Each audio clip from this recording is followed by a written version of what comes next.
The coffee was still hot when I read the message. That's the part I keep coming back to. The coffee was still hot. The morning light was coming through the kitchen window the way it always does in October, and my whole world shifted on its axis in the time it took to read 11 words. "Mom, we need to talk about the Christmas plans. Call me." I knew from the tone. 38 years of being his mother, and I knew from the tone. I set the mug down on the counter, the old green one with the chip on the handle that my husband gave me the Christmas before he passed, and I stood there for a moment, just listening to the house, the furnace humming, a branch tapping against the back window, the kind of silence that a house makes when it's been lived in long enough to have its own sounds. I called him back. He didn't answer. He texted instead. I should tell you a little about who I was before that October morning, because context matters. I'm 67 years old. I live in Mississauga, in the same house we bought in 1989, the one with the crooked front step that my husband always said he'd fix and never did. I kept it crooked. Seemed right. My name is Nadette. I know it's unusual. My mother was Quebecoise, and she had opinions about names. Growing up in Ontario with a name like Nadette meant a lot of, "How do you spell that?" and "Where's that from?" And eventually I just got used to it. It became mine. It became me. I retired 4 years ago from the school board, 31 years as an administrative coordinator. Pension, benefits, the whole thing. I was not wealthy, but I was comfortable, careful. My husband Raymond, God rest him, was the same way. We didn't spend what we didn't have. We didn't borrow what we couldn't repay. We bought things once and made them last. Raymond died 6 years ago, pancreatic cancer. 11 weeks from diagnosis to the end. There are things that happen to you in life that restructure everything. Every memory before them gets sorted into a different drawer. Raymond's death was like that. After it, I had to learn who I was without him. That took longer than I expected. Honestly, I'm still learning. But I had my son, and for a long time that felt like enough. He was my only child. We had hoped for more, but it didn't happen, and eventually we made peace with that. He grew up in this house, in the room at the end of the hall with the window that faces the backyard. He played hockey until he was 15, badly, and then he discovered computers and never looked back. He went to Waterloo, got his degree in software engineering, moved to Calgary for work, and met his wife at a company retreat in Banff. They married 4 years ago. Small wedding, just family and close friends. I paid for the rehearsal dinner. I was glad to do it. His wife, I'll call her what she is, my daughter-in-law, is not a bad person. I want to be clear about that. She is not cruel in the way that makes you gasp. She is cool, precise. She has a way of making you feel, without ever saying a single unkind word, that you are slightly less important than whatever else is happening. I noticed it before the wedding. I told myself I was being sensitive. I told myself a lot of things. After they married, things shifted. Slowly at first. The visits became shorter. The phone calls became texts. His texts became her texts, responses that were a little too formal, a little too careful, as if they'd been reviewed before sending. I'm not a paranoid woman, but I'm not naive either. I'd been alive 67 years. When Raymond died, my son flew home. His wife did not come. Work, he said. I understood. I tried to. But I started to feel, in the years that followed, like I was managing a relationship that had once managed itself. Like every conversation was an application that might or might not be approved. Like I was always waiting to find out if I'd been accepted or deferred. Last Christmas, he called me in November. He said they were going to spend Christmas in Calgary. Just the two of them. Her parents were coming out. Totally understand if you'd rather not travel, he said. The flight's not cheap this time of year. I said, of course I understood. I hung up and sat in my kitchen and looked out at the backyard, at the old cedar deck Raymond built in 2003, and I thought, this is fine. This is fine. People have their own lives. I am a grown woman. I called my friend Marguerite. She's been my closest friend since our kids were in primary school together, and we made plans for Christmas Eve. We went to her daughter's place and ate too much and played cards, and I drove home at 11:30 through light snow, and I did not let myself feel sorry for myself until I was in the driveway. Then I sat in the car for 20 minutes. That was last Christmas. This year, I decided, would be different. I had been thinking about it since February. I know that sounds excessive, but here's what you need to understand about me. I am a planner. 31 years in school board administration teaches you that. Nothing good comes from leaving things to the last minute. Nothing good comes from hoping things will sort themselves out. So in February, I started thinking about summer, about doing something I had never done before, something that wasn't about anyone else. Raymond and I had always talked about going to Prince Edward Island. We'd seen it in photographs, in travel magazines, the red cliffs, the green fields, the Gulf water that goes that particular shade of blue in July. We'd said, someday, someday, kept moving, and then someday ran out. I decided I would go, not someday, in July. But here's where it gets complicated. Here's where I made the decision that felt like generosity and turned into something else entirely. I thought this could be a family trip. My son and I had not spent real time together, proper time, not a single overnight, but actual days since Raymond's funeral. And I missed him. I missed the boy I raised. I thought, maybe if we were somewhere beautiful, somewhere that had nothing to do with routine or obligation or whoever she thought I was, maybe we could find our way back to each other. I called him in March. What would you think, I said, about PEI in July? All three of us. I'll cover everything. The rental house, the flights, the car. My gift. I want to do something with you this summer. There was a pause. I heard him typing. He's always typing. That sounds really nice, Mom. Let me check with her and get back to you. He called back 2 days later. Yes, they were in.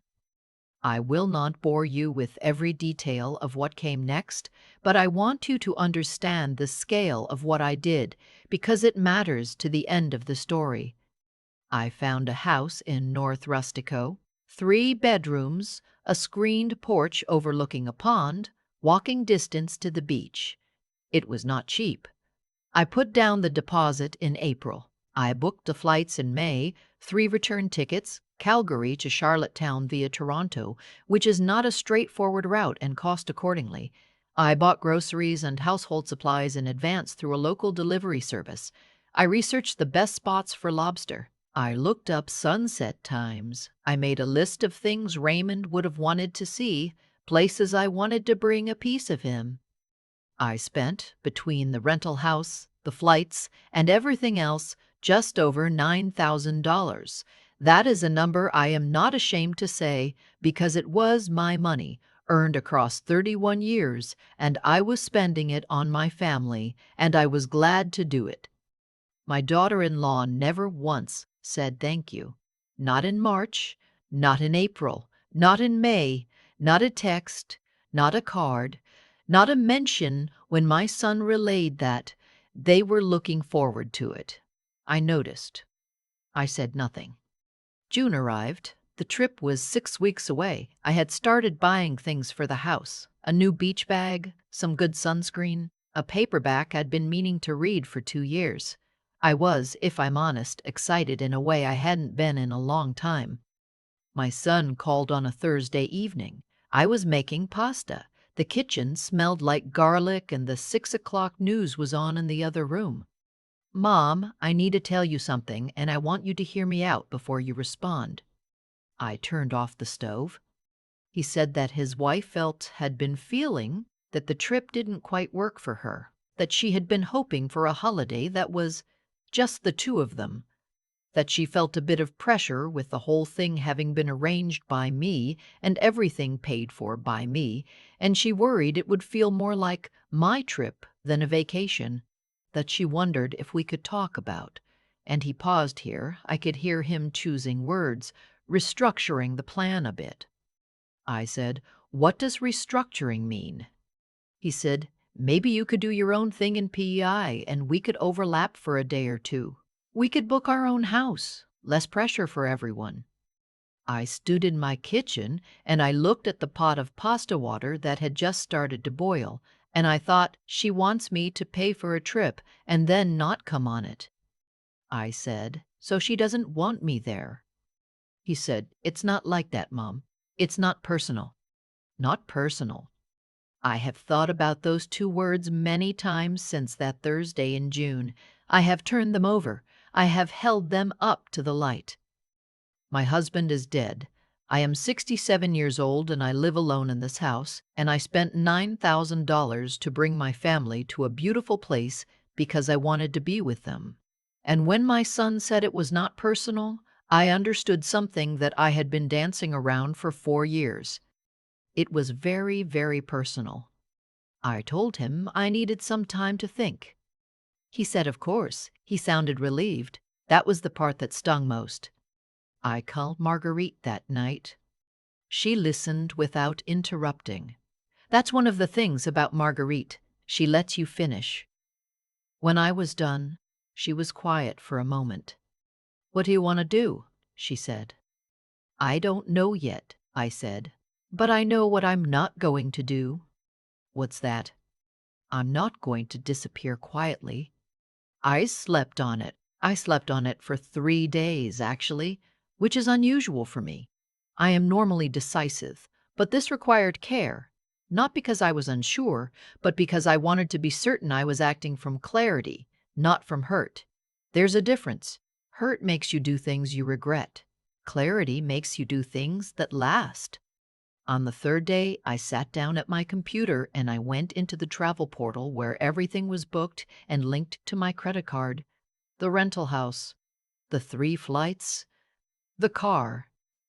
I removed my son's name from the rental agreement and transferred it to my own, and then I went in and added Marguerite. I called the airline and canceled his and his wife's tickets. The refund would come back to my credit card.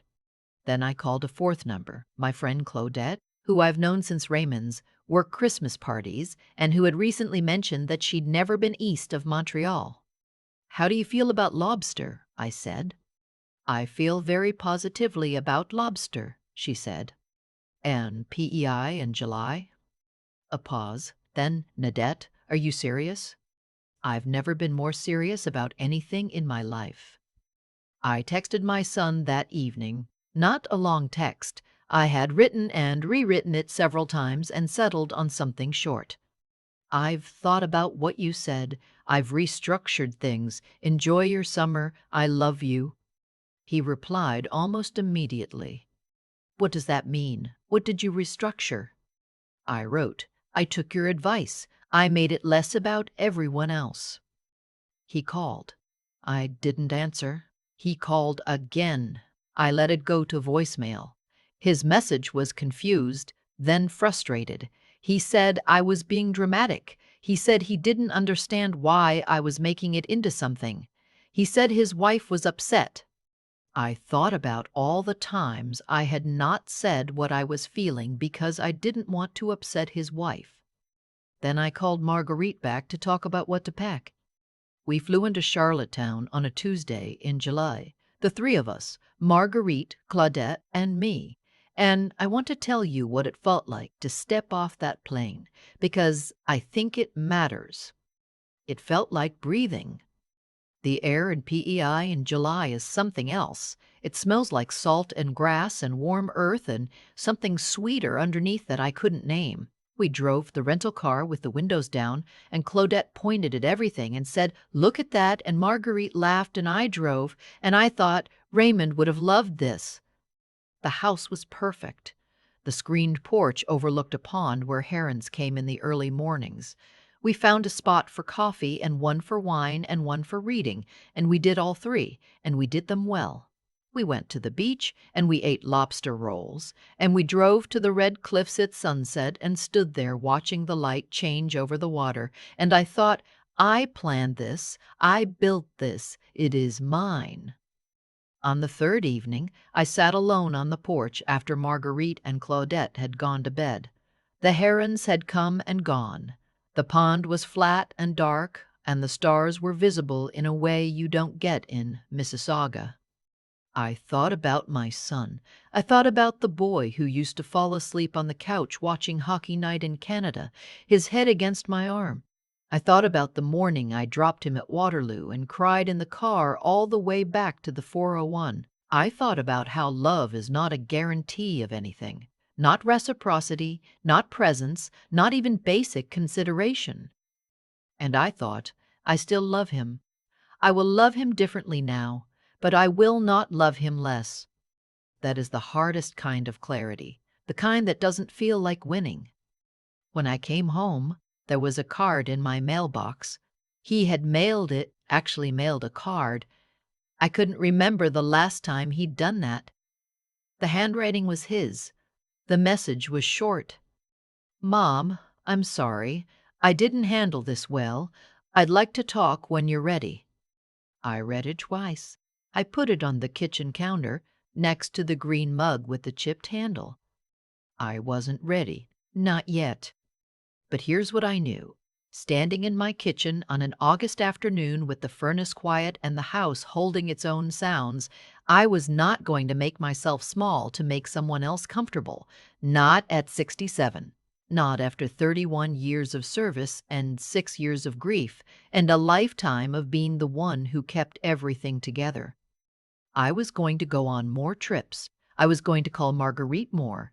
I was going to sit on more porches and watch more herons and eat more lobster and stand at the edges of more cliffs while the light changed over the water. And I was going to do it without asking anyone's permission. Raymond always said I was the strongest person he knew. I used to argue with him about that, the way you argue with someone when you love them and you're not sure they're right. I don't argue with him anymore. He's not here to argue with, and I've decided he was right. I picked up the green mug. I made myself a coffee.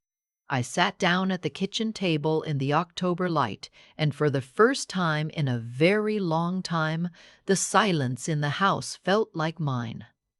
There's a moment, somewhere between the hurt and the decision, where you see yourself very clearly. I saw myself standing in my kitchen in June, the pasta water boiling, holding the phone, being told by my own son that I wasn't wanted on a trip I had paid for. And what I saw was a woman who had spent decades making herself smaller so that everyone else could feel bigger. That's not a comfortable thing to see. But it was honest. I've been thinking a lot about what made that phone call possible. Not my son's words. Those were hard, but they weren't the whole story. What made it possible was years of me absorbing small things in silence. The Christmas I wasn't invited to. The thank yous that never came. The sense that my presence was conditional, always pending her approval. I told myself I was being the bigger person. I think, looking back, I was just being quiet. There's a difference. What I've come to understand is that the way people treat you is rarely an accident.